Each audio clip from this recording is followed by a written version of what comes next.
Hey guys, happy Monday. If you can hear, Cole's having a breakdown, and there it is, but it's Mother's Day, so I'm making this video on Sunday and I'm trying to prevent Ashley from having to deal with anything like this. So, last week of school, hooray. I'm teaching you this week of how to graph, and it's going to be specifically from slope-intercept form, which is y equals mx plus b. That's the equation for slope-intercept form. That's the equation that our linear equations are in. The key here, though, is m stands for slope, which we're going to think of the fraction rise over run. Rise goes both up and down, run goes both left and right. And then this term here, whether it's positive or negative, is what's called the y-intercept. Y-intercept is where does it cross the y-axis. There are x-intercepts, there are y-intercepts, but for slope-intercept form, it's specifically where is the y-intercept. Cole, no, buddy. No. Do you need the buddy? No. Do you need to poop? Back up. Back up.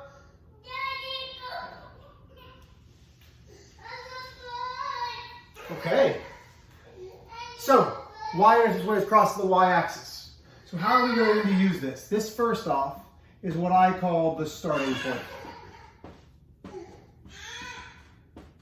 Okay.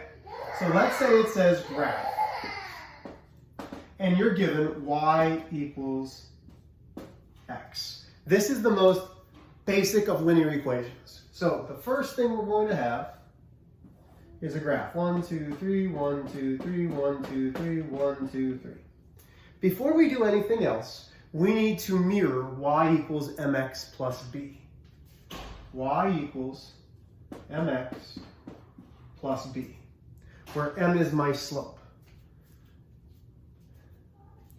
So first, is there an m term? Well, there's no coefficient in front of the x, which means how many x's are there? 1.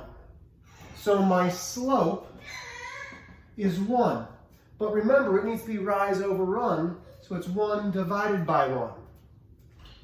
From there, is there a positive or negative b? No. So b is 0. There are 0 b's there. 0 means that it's crossing the y-axis at the origin. That's where 0 is. So now I have a b, now I have an m. So I start at the origin. My slope is positive, which means my line has to be going uphill. So I can go up 1, over 1. That's rise over run. I can do that again. Up 1, over 1.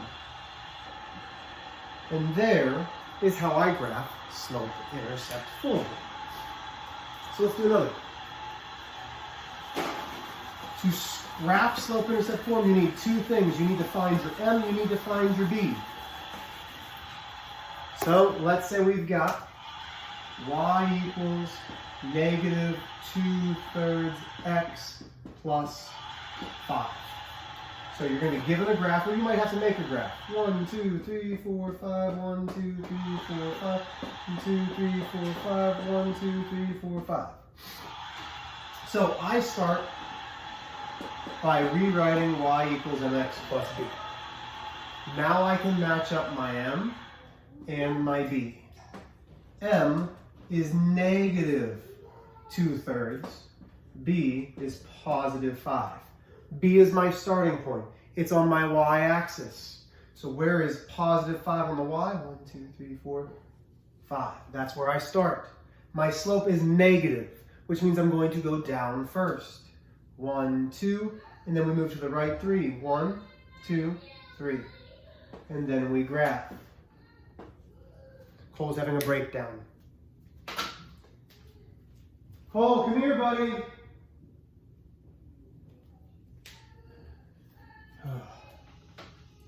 Very easy to graph if you've got your M and your B.